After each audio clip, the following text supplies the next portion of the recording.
Welcome, here we go, online for Math 2280. So the notes for Wednesday, March 18th are broken into three parts. Parts 1 and 2 are about homogeneous linear systems, x prime of t equals ax. In the case where x of t is in R2 and A is 2 by 2.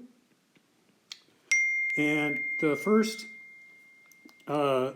video, this one, is a review and extension of what happens with complex eigendata for A.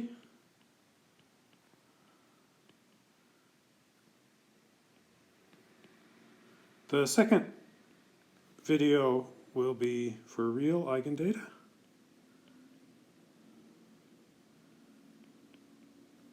And then the third video will jump to chapter 6. It'll be an introduction to the first section, and we'll see that chapter 6, which is about nonlinear systems of autonomous differential equations, we'll use the section 5.3 material and a process that we've encountered before for scalar equations called linearization. And so 6.1 will make the connection between these nonlinear autonomous differential equations and the linear homogeneous systems that we're studying in section 5.3. Okay, so let's get started. On the Friday before break, we studied the case of complex eigendata. We had done the particular example of the glucose-insulin metabolism model, and then at the end of class on Friday, we went through the general cases that can happen. Let me remind you of what the conclusions were, and then we'll do an example, and then I'll go back through the general case as a review. So, if the matrix has complex eigendata, we figured out that the phase plane solution trajectories were either ellipses, spirals converging to the origin, or spirals converging to infinity, as you can see in the examples below. And the nature of these trajectories depended on the real part of the eigenvalues. And so that was because, and I won't review this part, but we checked, analogously to what we did for scalar equations, that if lambda v is a complex eigenpair, so lambda is complex and v is complex,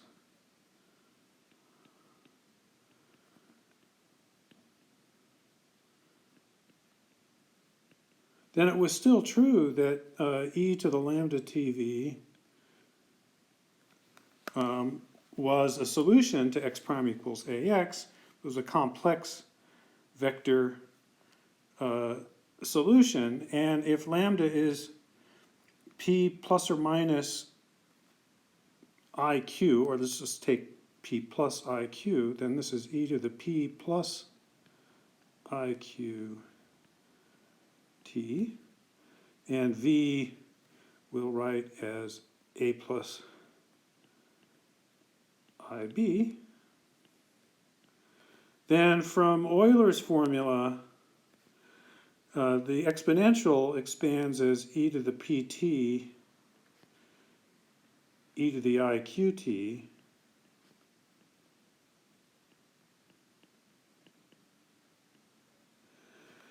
And as happened in chapter 3 for the scalar equations, this complex part of the solution gives us a real vector function solution. Well, the whole solution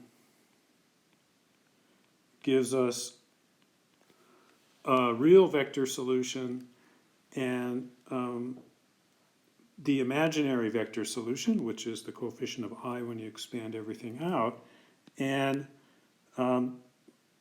this stuff on the left, when you look at the real and imaginary parts, you get ellipses, and then the e to the pt either scales those ellipses down into spirals converging to the origin if p is negative, and scales them into spirals converging away from the origin if p is positive. So as we discussed on the Friday before break, if p is 0, then your solution trajectories just turn out to be ellipses. If p is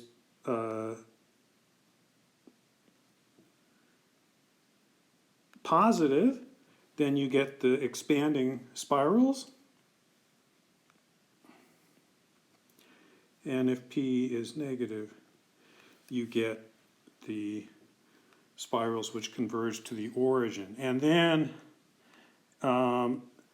notice the origin is a constant solution to x prime equals ax, because the left-hand side of the differential equation is 0 for constants, and if x is 0, the right-hand side is 0. And so in these cases, in the first case, we say that we have a center at the origin.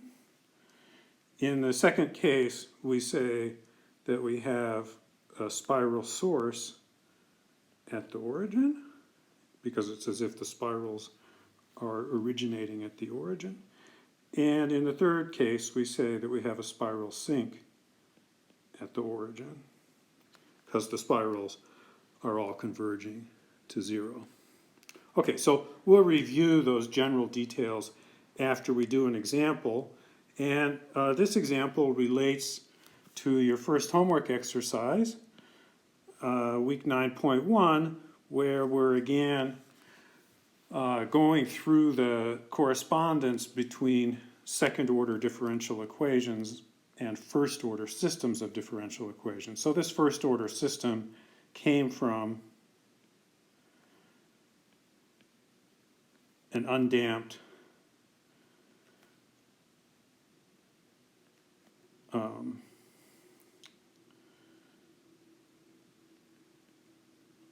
an underdamped, unforced oscillator problem when we converted it to a first order system.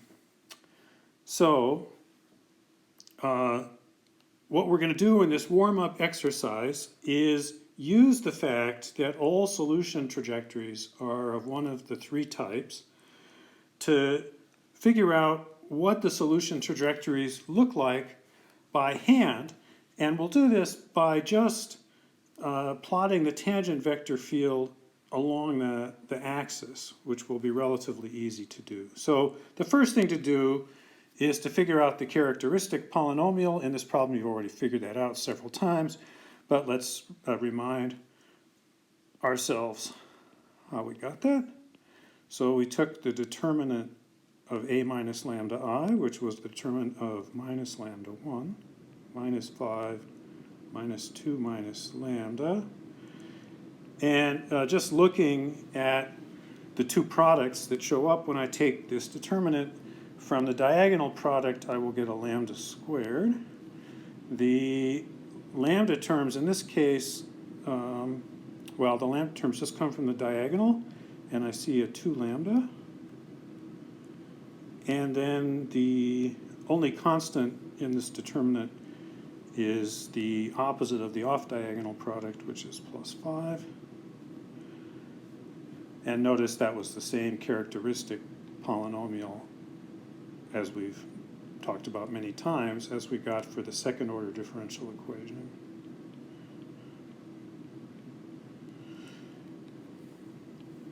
Okay, and this factored into lambda plus 1 squared plus 4,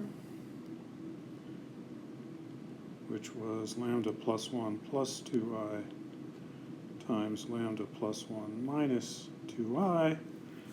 So the eigenvalues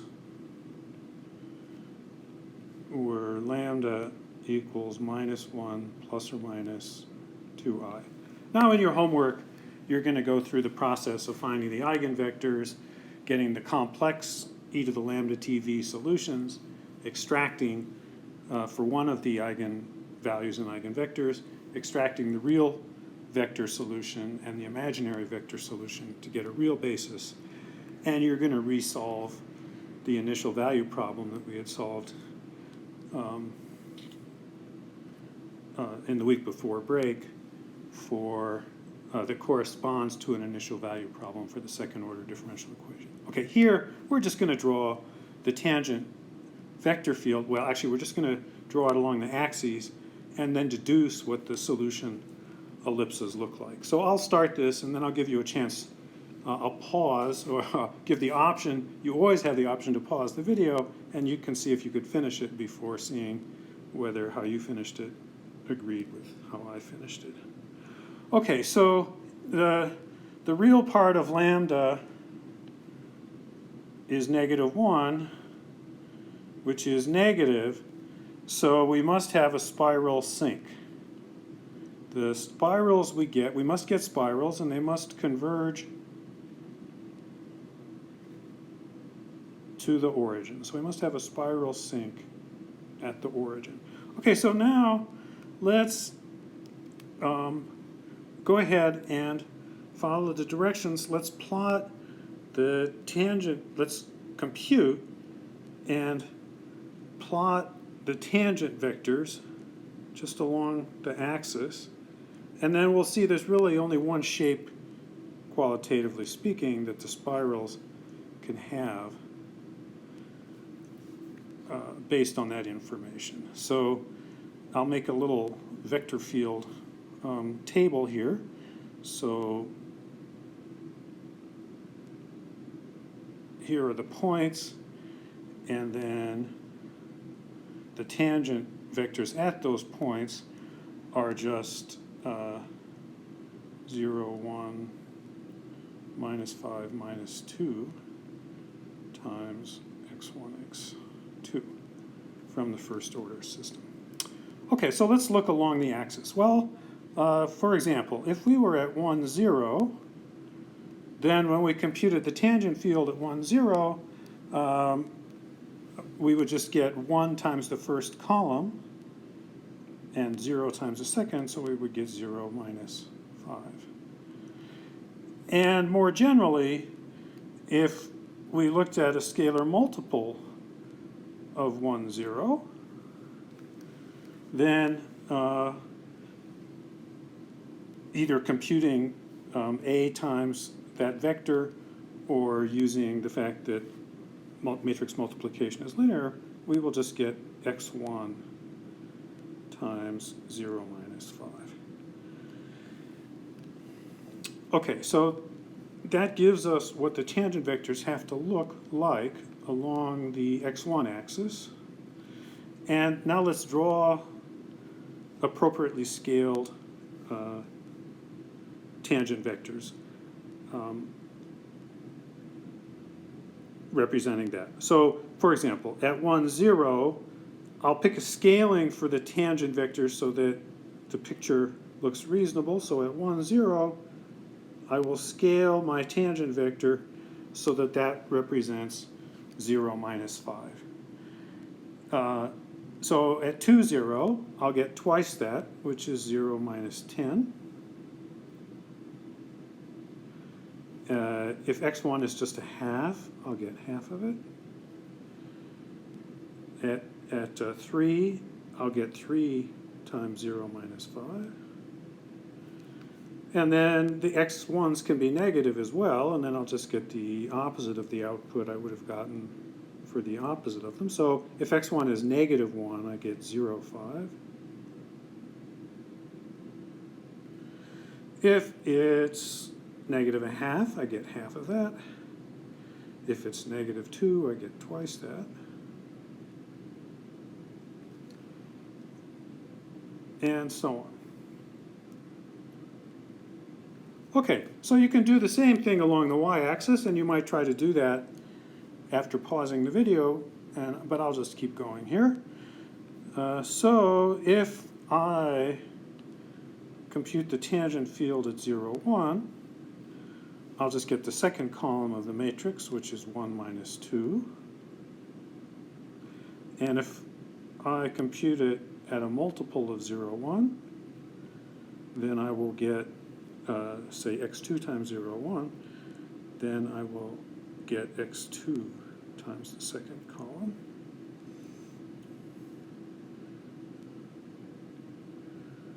And let me draw those vectors along the x2 axis.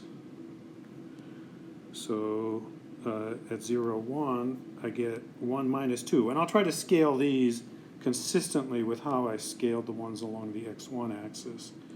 So 1 minus 2 has length square root of 5, whereas 0 minus 5 has that squared. So these arrows are a little bit shorter. So 1 minus 2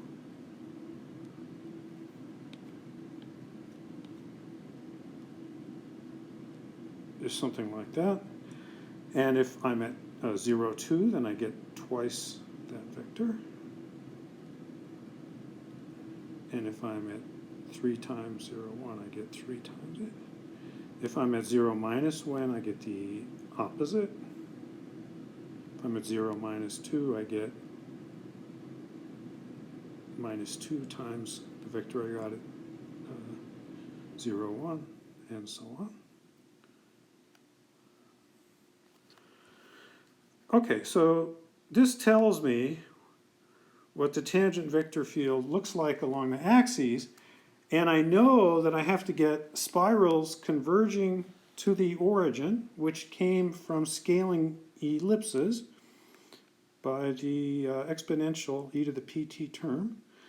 So I can just draw what the solution trajectories must look like. For example, if I pick one that at t equals 0 was at 1, 0, then it's going down, tangent to that.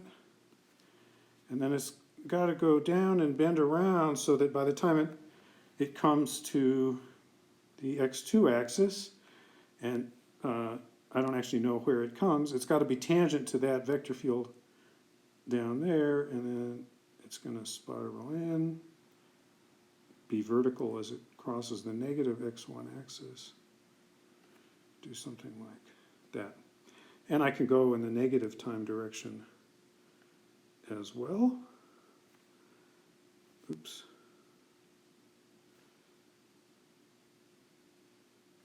And it's got to look something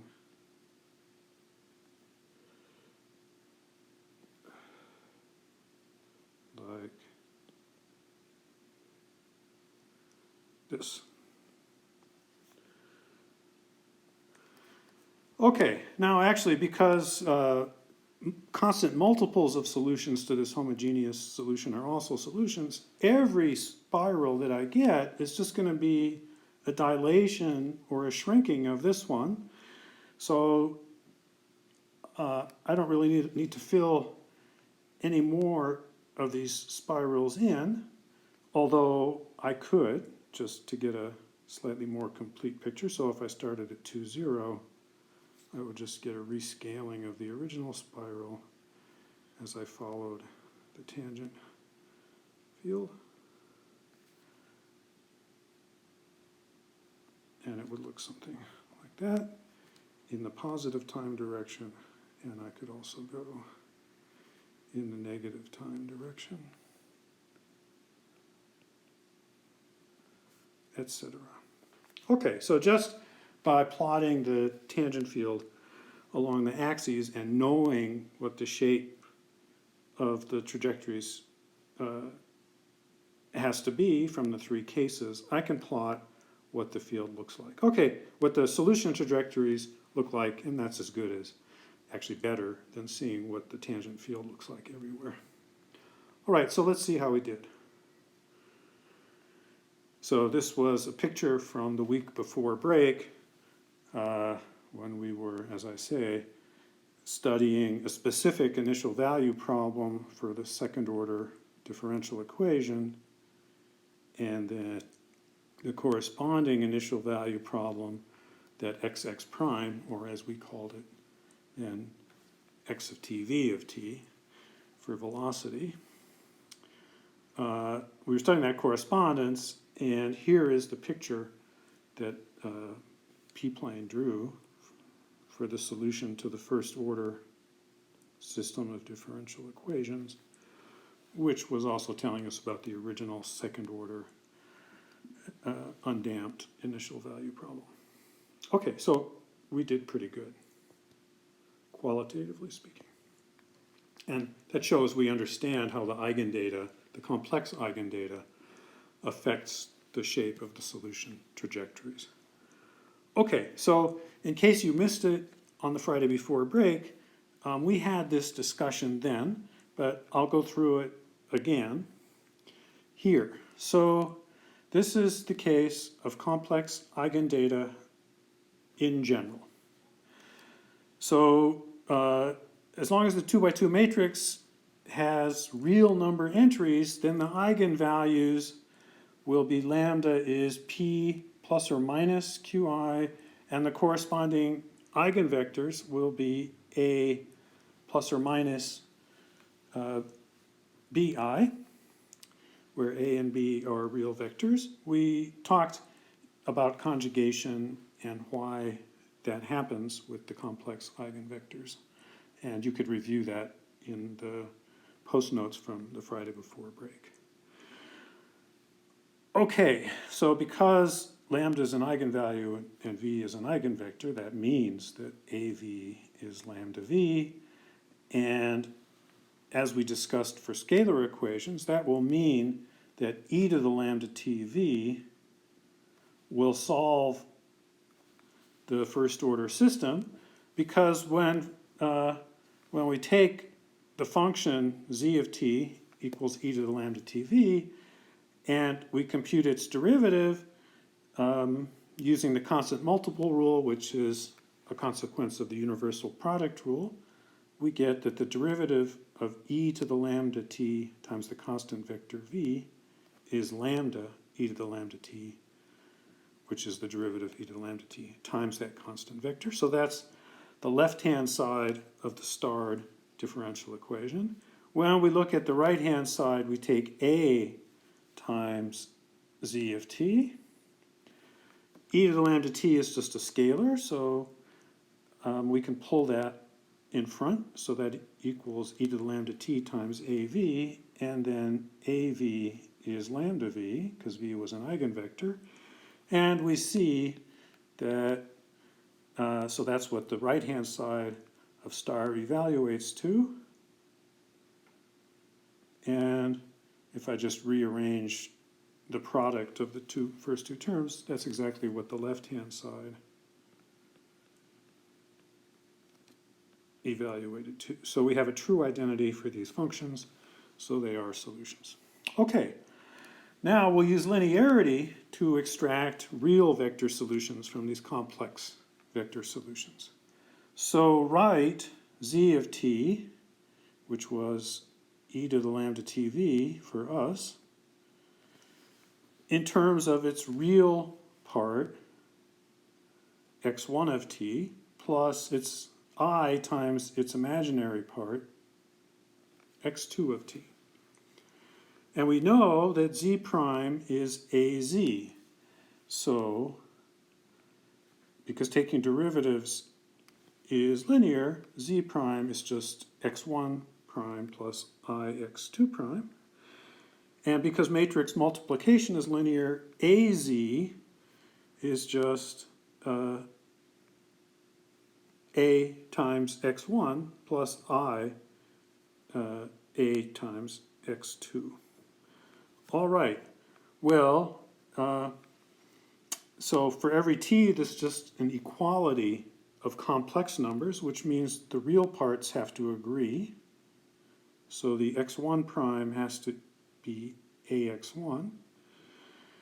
And the imaginary parts have to agree, so that means that the x2 prime has to be ax2.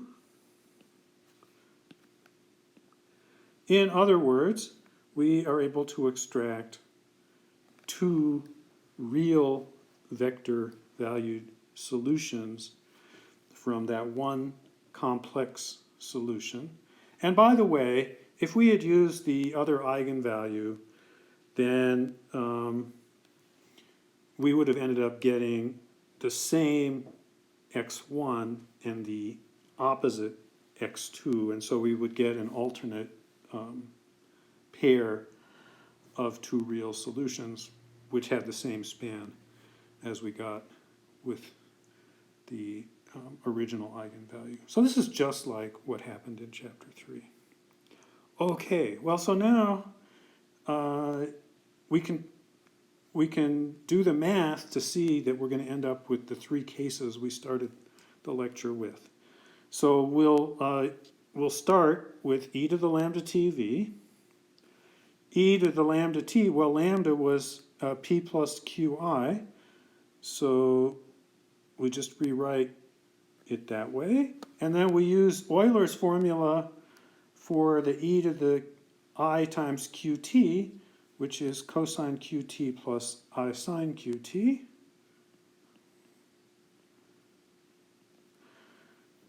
All right, and now we have to FOIL out this product of a sum of two scalars times a sum of two vectors.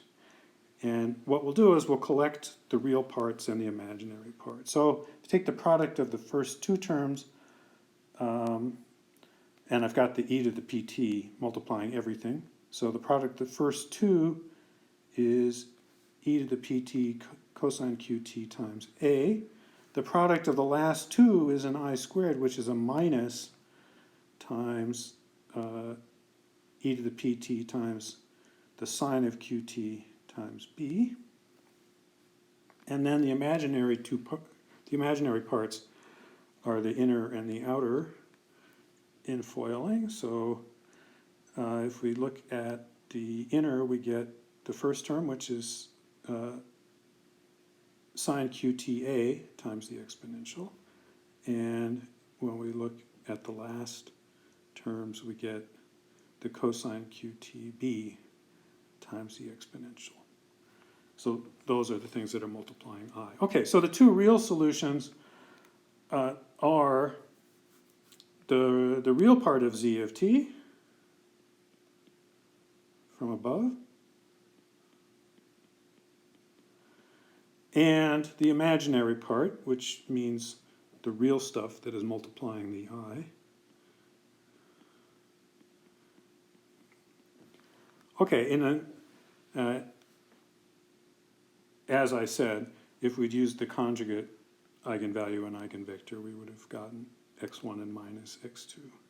So in the case of n equals 2, x1 and x2 are always independent, and so they're actually a basis in the case where n equals 2 for the entire homogeneous solution space. So the general solution when A is 2 by 2 with complex eigendata is just linear combinations of x1 and x2, which I wrote down here. So I just copied what x1 and x2 were. And now we're going to use 2270 to understand what this mess really looks like.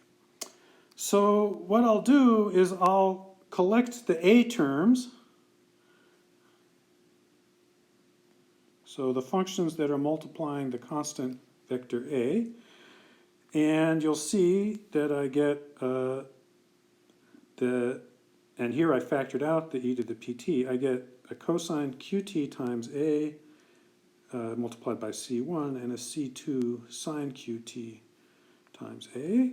And then I'll collect the b terms. And you'll see that I get, after I've factored out the exponential, I'll get a minus c1 sine qt plus a c2 cosine qt. Okay, now, that still looks like a mess, but I can use matrix algebra to rewrite that mess. So you can see that I've got a linear combination of A and B.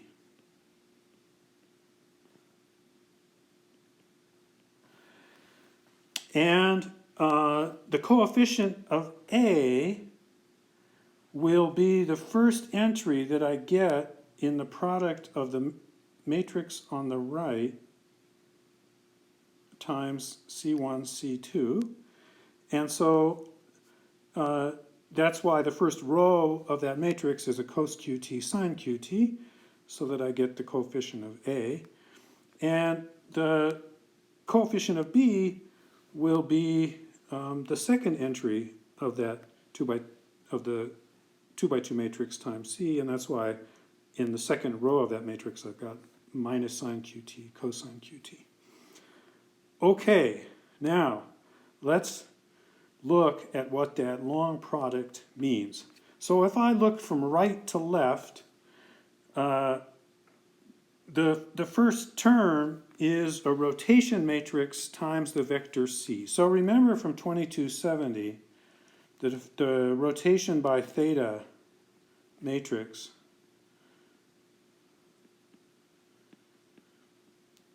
was cosine theta, sine theta, minus sine theta, cosine theta. And in this example, so that rotates a point by an angle theta, and in this example, the theta is actually minus qt. So that's what gives you minus sine qt and plus cosine qt, because cosine of minus qt is cos qt and sine of minus qt is minus sine qt. So the angle theta is rotating with angular velocity minus q. All right, so we're starting at a point C1, C2, and so that point is getting rotated in a circle, and so we'll be getting a circle of radius square root of C1 squared plus C2 squared, which is just the magnitude of C1, C2. Okay, so in 2270, let's look at the next step. It is true, and you could check, that matrix transformations of R2 transform circles into ellipses. It's believable, and it's true.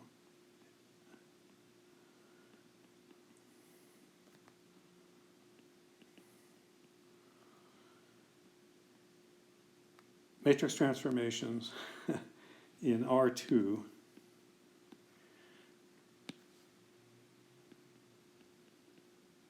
transform circles into ellipses.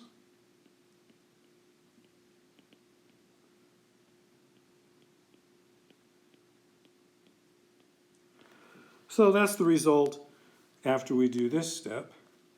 And then finally, to get x of t, we multiply by the e to the pt, and p, remember, was the real part of lambda. And if p is 0, we're just multiplying by 1, and the trajectories are all ellipses. If p is positive, then the e to the pt is growing exponentially, and the spirals are going to infinity. So we have, let me use the exact terminology. So in this case, we have a center at the origin when p was 0. When the spirals are going away from the origin, when p is positive, we have a spiral source at the origin. And finally, when p is negative, the exponential shrinks the ellipses towards the origin, and we get spirals, and we call the origin a spiral sink.